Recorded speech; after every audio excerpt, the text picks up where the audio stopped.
Bienvenue au Téléjournal. Ici votre présentateur de nouvelles, Vincent Robert. La pénurie de médecins est très présente au Québec de nos jours.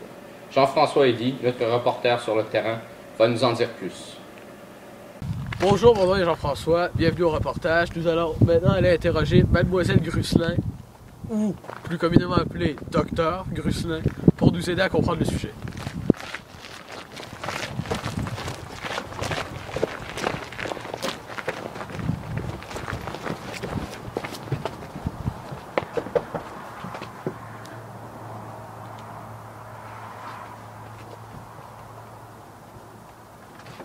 Oui, bonjour. Bonjour, Docteur Grusselin. Bonjour, comment ça va? Bien vous. Ça va bien, merci. Entrez, entrez. Alors, bonjour, Mme Grusselin. Alors, depuis combien de temps est-ce que vous êtes médecin? Ben moi, j'ai fini mes études en médecine il y a 15 ans, puis j'ai commencé à pratiquer tout de suite comme médecin de famille dans la région.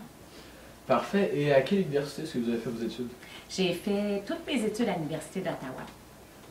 Parfait. Alors, c'est quoi les principales raisons pour lesquelles vous êtes devenu médecin? Bien, je pense que, premièrement, on ne devient jamais médecin seulement pour une seule raison. Il y a un intérêt scientifique, c'est certain, mais il y a aussi un désir d'aider les gens autour de nous.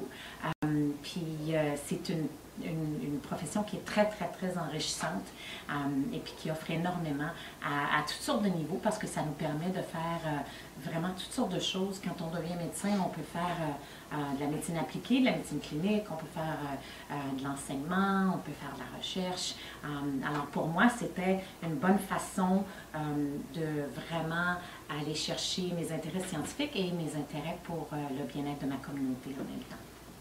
Parfait. Et puis, alors, il y a un gros problème au Québec présentement qui est une énorme pénurie de médecins. Alors, comment est-ce que ça vous affecte? Bien, c'est certain que quand on est en pratique depuis un certain nombre d'années, on devient souvent le médecin avec une très grosse population à desservir parce que c'est très difficile quand les gens viennent au bureau et qu'ils ont des problèmes de santé importants. Moi, je me sens très, très inconfortable à leur dire non et leur refuser l'entrée dans ma pratique. Alors, on a tendance à en prendre un petit peu plus et un petit peu plus, ce qui fait que au bureau, ça devient très, très, très, très occupé. Et des fois, il peut y arriver qu'on n'a pas nécessairement toujours le personnel ou même le nombre d'heures pour servir tous ces gens-là. Alors, c'est certain qu'à ce niveau-là, il y a quand même beaucoup, beaucoup de limites. Ça a posé quand même des restrictions personnelles. Parce que ça va même jusqu'à affecter votre famille. Ah, mais c'est sûr, parce que, encore une fois, c'est une profession, c'est aussi une vocation. Alors, c'est très difficile. Il faut couvrir les pratiques, il faut couvrir les urgences. On n'a pas le choix. C'est pas comme si on peut se lever le matin et dire ben, aujourd'hui, ça me tente moins d'aller travailler, je vais appeler malade. C'est certain que, étant donné qu'on est moins pour le même nombre de gens qui sont malades, bien, on doit travailler beaucoup plus. Effectivement, au niveau de la famille, il y a des répercussions. Alors, c'est certain que je suis moins à la maison. C'est certain aussi que nous, on n'a pas de congé nécessairement quand c'est Noël, le jour de l'an, tous ces jours-là, nous autres, il faut les travailler. Alors, on est beaucoup, beaucoup moins présents à la maison. Et puis, auriez-vous quelques solutions à proposer pour régler ce problème-là? Mais je pense qu'il y en a plusieurs. Je ne pense pas qu'il va y avoir une solution qui va vraiment guérir la situation. Par contre, je pense que d'encourager les pharmaciens à nous aider, ça a été une proposition qui a été mise par le gouvernement il n'y a pas très longtemps et adoptée.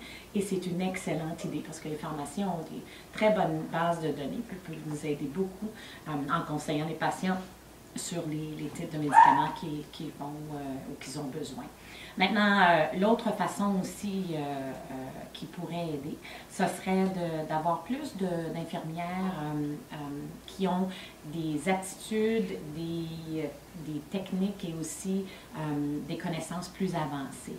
Alors, avec ces super infirmières, ce qu'on peut faire, c'est justement d'alléger la tâche du médecin parce que c'est sûr qu'il y a des petites choses qu'un médecin n'est probablement pas nécessairement toujours obligé de voir et que l'infirmière peut fort probablement voir elle-même et donc alléger la tâche. Alors ça va aider beaucoup.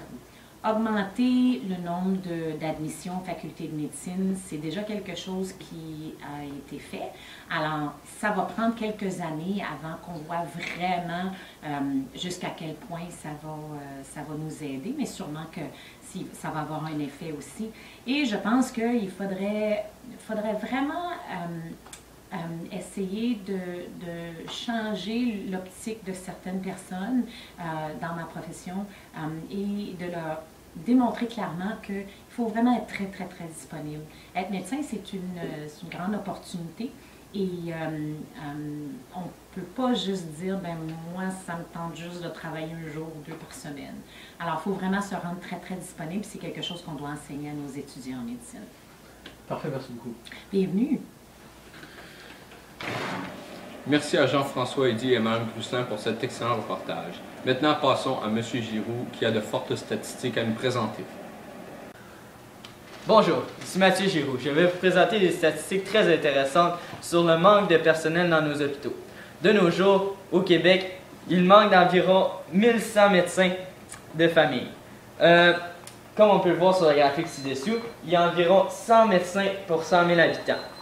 Ce qui fait que 2 millions de Québécois n'ont pas accès aux services de santé.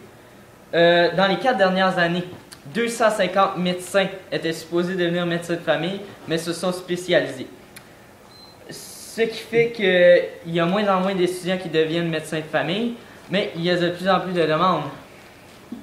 Merci d'être resté avec nous. Merci également à Jean-François Eddy, notre reporter, Mathieu Giroux, notre spécialiste, et à Dr Gruslin, qui nous a gentiment accueillis chez elle. Revenez-nous la semaine prochaine pour un documentaire choc sur la maladie de la vache folle qui refait surface.